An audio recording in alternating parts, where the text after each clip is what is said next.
In this video, I'm going to show you how to make some delicious homemade high-protein hamburger and hot dog buns that are better than anything you could buy at the store.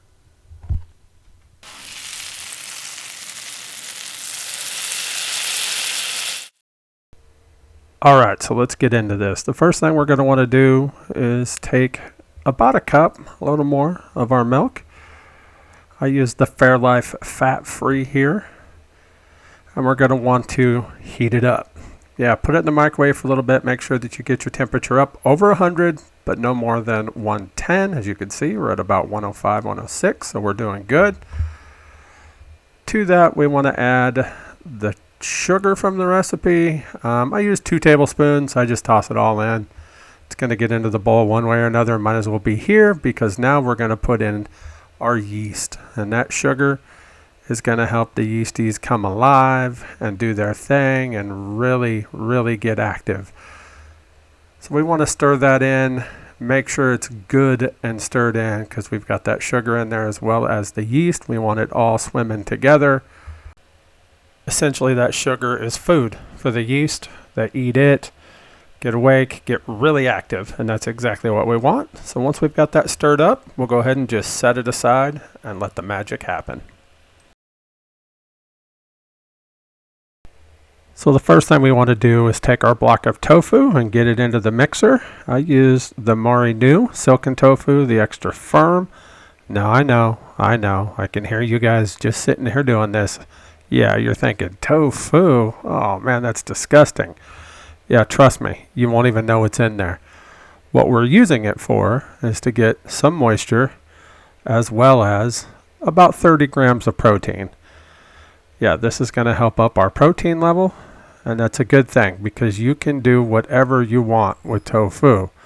It's not flavored, so we're going to use it. We're going to beat the heck out of it here, and we're going to use it as our liquid for our mixture. So as you can see, I've got that set on high, just letting it go. Some of it's flying out. Maybe I should have slowed it down a little bit, but we want it good and smooth. And once we get to that point, then we could start adding everything else. So here we go. It's time to add 6 cups of flour. Now I don't measure anything. I probably should know exactly how much that is in grams. Yeah, I'm old school.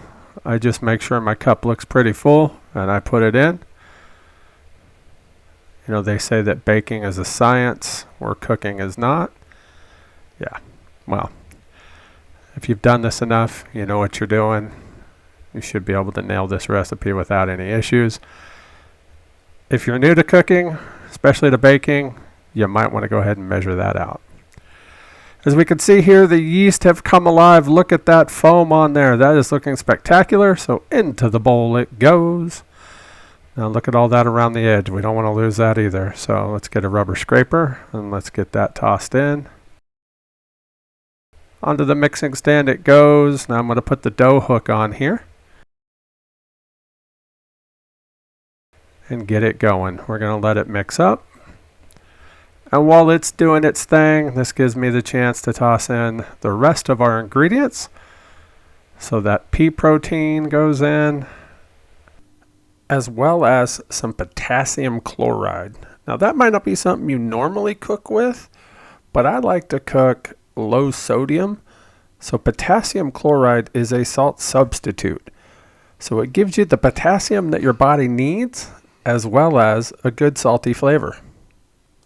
As we can see, it was a little too dry. I forgot to add the rest of my milk, so we were still a cup low, so I got that in there. And that starts looking good. Just look at it coming together.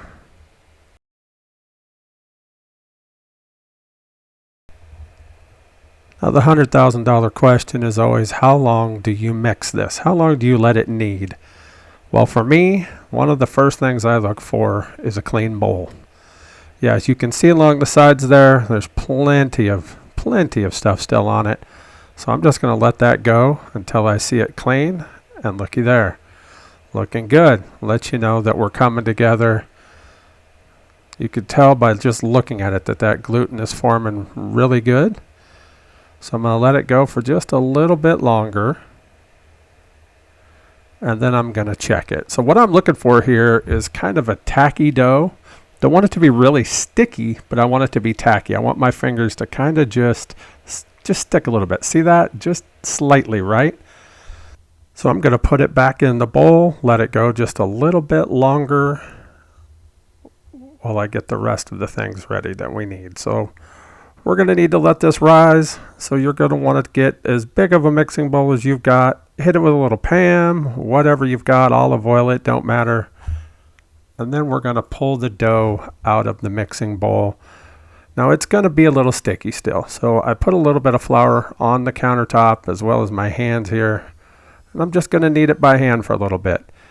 My wrist can't handle this. This is why I let the machine do it. But I always like to pull it out and just go old school with it for just a little bit. I guess maybe just letting the dough know who's boss, right? Then I'm going to roll it together, get a good tight top to it here, good ball, and then we're going to toss it into that bowl that we already greased up so we know that it's good and slick. And then we're going to hit it with some Pam. Again, you can use olive oil, whatever you want. I happen to just have Pam left right now, so that's what I'm using. And then we're going to cover it with a damp tea towel and let it sit. Through the magic of editing, we get to come back about an hour and 20 minutes later, and look at that. Isn't she pretty? Yeah, she puffed up nicely.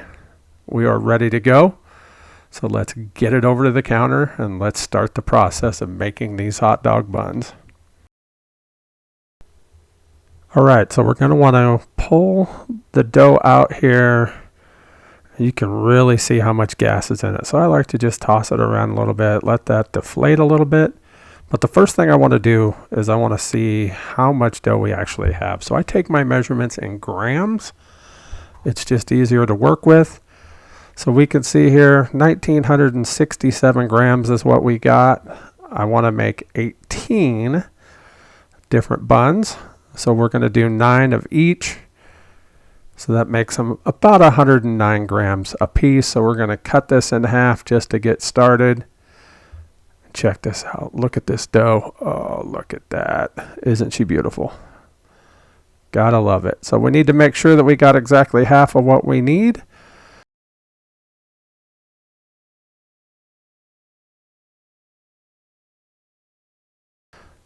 And, you know, back and forth. Here we go. See how much, a little off the top. There we go. Or so I thought. Now we're good.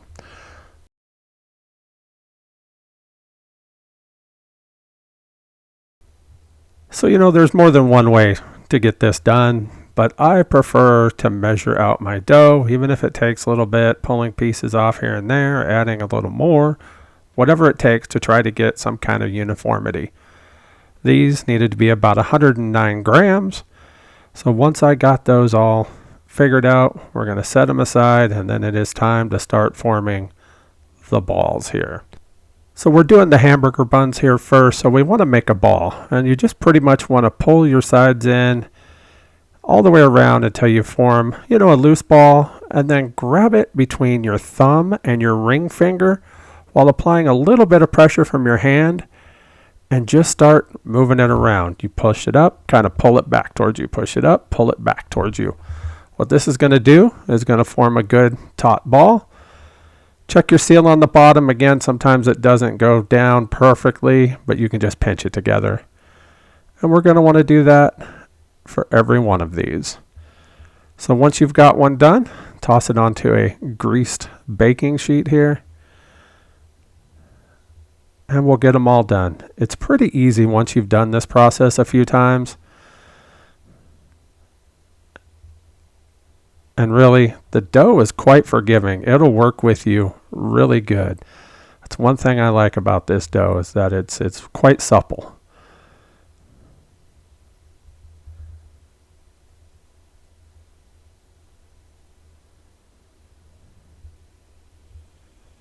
As you could see, I did it a little different pretty much each time, but it still gets us to that same result. So once we got these, now I prefer to have them cooked all the way around. versus having a soft-sided bun where you let them cook together. So I spread them out and then you flatten them down. Now the point of this is we're going to let them rise again just a little bit, and you want it to rise up but out too. If we just left it as a ball, it would just go up. But we want it to be, about the size of a decent hamburger patty. We're not making huge buns here, but we're not making slider buns either. So you want it to be flattened out quite a ways. Now that dough is going to spring back on you, so you're going to want to do it a few times to make sure that you've got it where you want. Don't worry about killing your dough, because it ain't going to do it. It's a really good dough, so it'll spring back. Notice how that goes back. So I keep pushing harder. You can see my fingers in that dough each time. But once you get them to where you want them, toss a damp tea towel on it and set it aside. So to do the hot dog buns, it's the same process as starting the hamburger buns. We need to measure it out. And again, 109 grams is what mine came to. Yours could be different when you make it. You just want to make sure that you take your total weight and divide it by the number you want to make. In my case, that was 18, 9 of each.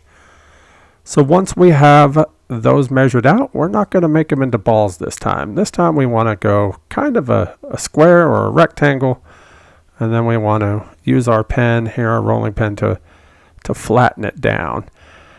Now, as you can see, it's still a little bit sticky, so I'm going to grab some flour, just a little bit, put it on the rolling pin just so it doesn't stick, and then we're going to roll it out. The point here is we want it to be kind of flat, and we want the same length as a hot dog bun. Now my wife usually has some that she likes nearby, so I'm just going to measure it. Once I get, close enough, I'm going to call it good here, and then we're going to start rolling it. Now the trick to this is when you roll, you want to kind of pull it tight. You want to try to get a good tight roll on there, as you can see I'm doing. And once you get it to this point, I like to take my two pinky fingers, hold it tight, and then start rolling it like I'm showing you there. And see the pinky fingers there, and apply pressure, because we don't really want it to go any longer than what we rolled it out as, right? So if you don't apply that pressure from your pinkies, it will just continue to get longer as you roll it. Now that we have it, I found this really cool silicone hot dog bun mold on Amazon. I'll link it in the description down below. And then just pop it in there. And then we're going to need to do the other 8 the same exact way, but only quicker now. Pretty much like making the hamburger buns. It's an easy process. It just takes a little bit of time, but it goes pretty quick. Get those rolled out, get them stuffed in there, and then you're going to want to let them rise too. So much like with the hamburger buns, we're going to toss a damp towel over it and let it sit. And through the magic of editing, we come back about 20 minutes later, and looky there. You can really see how those things have puffed up nicely. Check them out. Well above the level of the mold, and that's exactly what we want. So before we put them into the oven, we're going to want to put an egg wash on it. This is just simply 1 egg and a little bit of water. Just do your best Pablo Picasso and paint it right on there. I never was good with coloring between the lines. As you can see, I got egg all over the place, but oh well, it don't matter. As long as you've got your bun completely covered. This is good to help with a couple things. 1, browning when you cook it. And 2, these front ones, we're going to sprinkle some poppy seeds on. Yeah, these are going to be for when I make a Chicago dog. If you haven't seen my video from the 4th of July where I made a Chicago dog, I'll link that at the end of this one. Check that out. Absolutely amazing. And I used one of these buns for that. So sprinkle on quite a few, because a lot of those are going to fall off, honestly. Once those are ready, we'll set them aside and we'll grab the hamburger buns. Now look how those have puffed up as well. That's exactly what you want. I'm going to move them a little bit because I don't really want them touching. Not that there's anything wrong with that, honestly. I just, never do.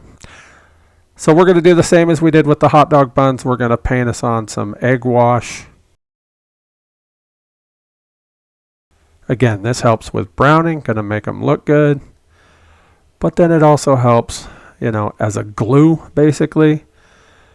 Because what do you put on to a hamburger bun? Not poppy seeds, that's for sure. Even though there's a few hanging around there. No, on these, we're going to put some sesame seeds. So that egg wash is going to help them stick. We don't need to put on as many as we did with the poppy seeds. Because you just don't usually have that many on a hamburger bun, right?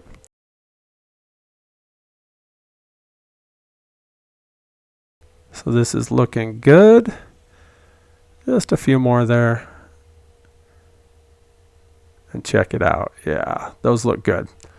Good coverage of sesame seeds. I love sesame seeds on a hamburger bun. Now, of course, if you don't, you can leave it off. Or you can put whatever else you want on here. But once those are ready, it's time to put them in the oven. Now, for some reason, and I really don't know why, I like to put the hamburger buns on the lower rack.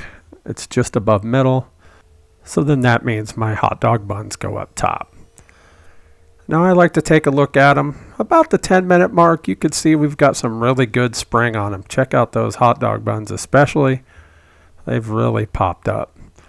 So once they're done, 425. Mine takes about 25 minutes. Look at these things. Oh my goodness. Those things look amazing. So we could see how that egg wash gave us a nice browning effect. And check out those poppy seeds. Wow, look at that thing. Isn't it gorgeous? And of course my battery on my camera died on me, so that's why we jumped ahead a little bit here. But look at the poppy seed one. Absolutely gorgeous. And we're going to want these to completely cool down. Completely cool down. So I'm going to put it on a rack here, and then I'm going to go grab the hamburger buns, and we're going to do the same thing. Look at those things. Nice, good browning on there. I've always thought it was interesting how the sesame seeds on a hamburger bun doesn't really brown, but look at the ones on the tray. Those suckers are almost burnt. It just cracks me up. And I'm thumping it here because, if it's good and cooked, you'll hear almost a hollow sound. Now that didn't come through on my microphone for some reason, but it sounded really good there. You're just going to have to trust me. Now typically I don't make a full batch here, so I ran out of cooling rack room, so I had to go get another one. But again, we're going to want to let these sit and completely cool before cutting into them. But don't they look gorgeous? And of course, if you know me, I couldn't wait. Yeah, let's cut this sucker open. Still a little hot? Ooh, yeah.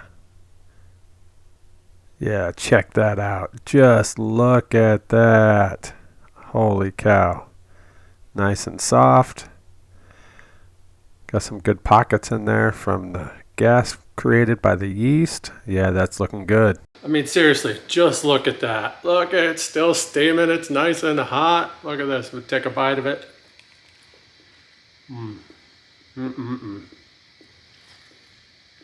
That is a good hamburger bun. These hot dog buns are looking good too.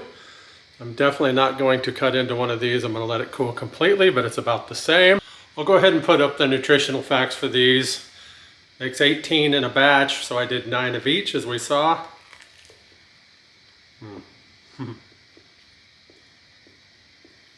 So good, especially straight out of the oven. Just look at it steaming. Yeah, that's good stuff. So that's it. It's that easy to make high protein hamburger buns and hot dog buns. You just got to take a little bit of time to do it yourself. Much healthier, much better for you than anything you could buy at the store. So give it a try. If you do, please let me know. Comment down below that you tried it as well and how it went for you. Thanks for watching, and as always, I'll see you in the next one. Hey, you remember that video I mentioned earlier? Yeah, this is it right here. Go ahead and click on it, give it a watch. You'll be glad you did.